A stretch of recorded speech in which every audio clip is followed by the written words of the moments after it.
Very good presentations this morning. I hope you enjoyed it. We have about 6-7 minutes, and I hope that there's some questions or comments from the audience for our speakers. Hi, Rajiv Ramprakash. I work for a developer, Godrej Properties in Bombay. Excellent presentations from all three of you. A lot of the thinking was from the perspective of a designer and some challenges that designers face when they look at sustainability. I know, sir, you touched upon issues that developers could look at. What would be some comments from a developer's perspective, the challenges that developers face, and how you see sustainability as a key element of a developer's agenda? Good question. When we first came to the project in Songdo, the ideal was to build an economic hub. Sustainability in the marketplace at that particular point was not the focus of the development of the initial plan. We brought that to the table at the beginning of the project and said, here's something you need to look at.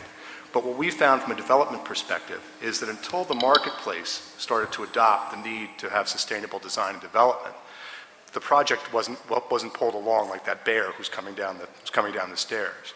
The ideal was to try and get the local culture to want to adopt sustainability. In fact, as a marketer, what I found was that until I started to see in the blogosphere, as we track every day how people are talking about sustainability in the various markets we're operating in, until we saw the blogosphere and the people, the grassroots, looking at sustainable development, we had trouble bringing everybody else in the development along. Granted, partners like Arup, KPF, and others were right along with us doing this, and I'm not suggesting that the Korean people didn't want to design sustainable, but at that time, at the initial inception of the project, it wasn't a priority agenda, and that came over time. So from a developer's perspective, that's a challenge.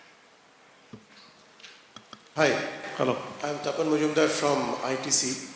I have a question. Actually, thanks for all the presentation that's happening. This is quite enlightening for us. I'm a bit disappointed not to find much civic and government representation in this entire conference that is happening, because I believe that city redevelopment can happen only without that we can go on talking, it will not yield much result. I'm interested to know from the global players in this respect, are there references which we can actually look for and see how government and civic bodies actively collaborated with designers and architects to come out with such solutions which have already happened around? Thank you. Okay, I'm happy to take that one. A couple of great examples, actually. One I showed, the Chicago Central Area Plan, that was actually done for the city, and that was set up by the mayor's office and the city Department of Planning and Development. But they brought on board every single component of the city government alongside them. So there's a steering committee that met once a month on different topics: transport, open space, recreation, education, you name it.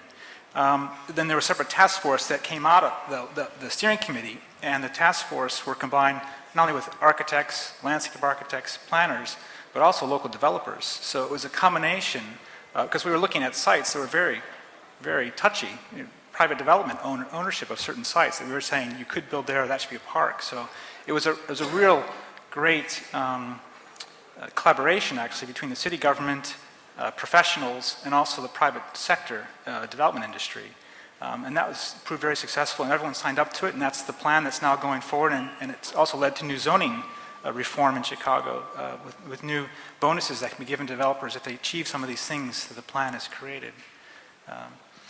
Another example, example in London, the Greater London Authority is doing a fantastic job of trying to pull together one large vision for all of the 32 boroughs of London. Right now it's all handled individually by each individual district or borough. So this government's been put in place now to create a much wider economic plan and strategic growth plan for the city. And again, is working very closely with the private sector to deliver things like social housing, which before the government had to deliver. Now it's all in the hands of private sector to develop and deliver social housing. So there's great examples around. All over the world, developers and architects, they are busy designing and making iconic buildings, glass towers. Now, do we think in place like India, we need all those towers, all four service in glass, which will result into tremendous heat gain, ultimate consumption of power for air conditioning, and those systems, ultimate carbon emission. Now, do you think Ctbuh can do something about it by handling, by doing something about this matter? Because this problem cannot be solved immediately. Governments need to be roped in. So, do you think Ctbuh should communicate to different governments all over the world and request them to make some legislation whereby glass surfaces can be reduced, which will ultimately result into better energy conservation? Happy to take this one. I have to say, the fully glazed towers are a bit of like yesterday's thing. And unfortunately, there's far too many places where I see them coming up all the time, even today. And I don't know whether it's because there's no will to look at things in a different way, or because there's a perception of a cost associated with a more articulated facade, for example, this response to its environment, or whether because agents, for example, which are the terrible, terrible evil that we have to fight against all the time, keep on telling a developer that the tower really needs to be fully glazed floor to ceiling because it looks really good the day that the tenant moves in, and then it looks really crap 2 days later when they fit all the furniture against the glass. So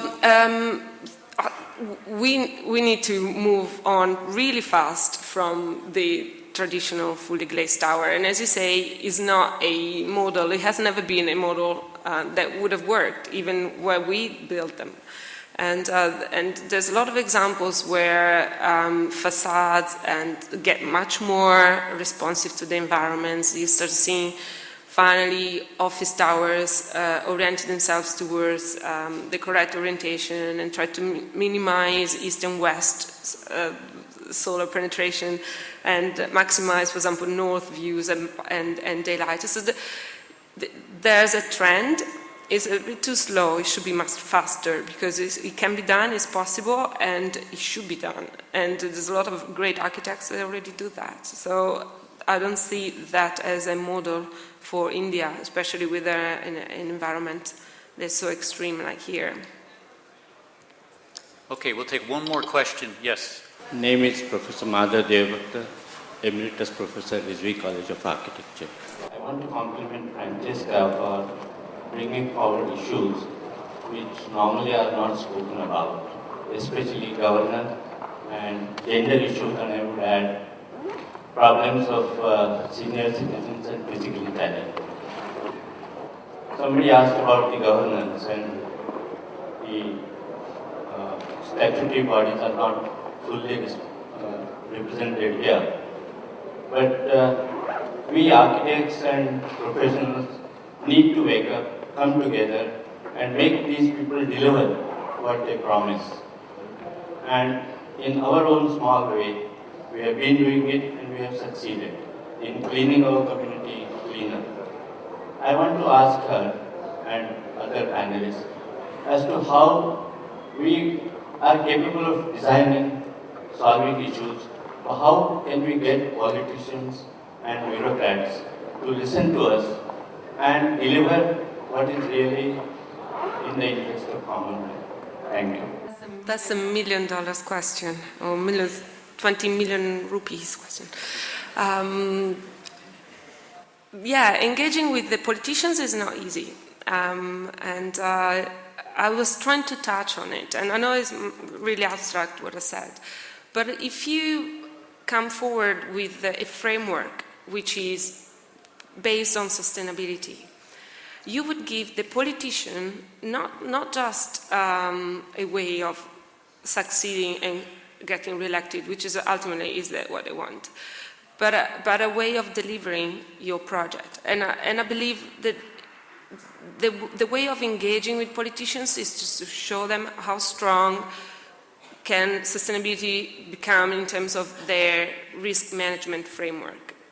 Sustainability means optimizing resources, not overspending, creating healthy communities. It just touches on all the dots that politicians should care about. There's no way that they're going to lose if they really do that. If it's going to be wonderful for the image, branding, we all also want that, and brilliant for the communities that get affected by those buildings. So I think we don't sell that well enough. We only sell sustainability as a low energy thing, which we also do. I mean, I'm not talking about Arup doing a different thing.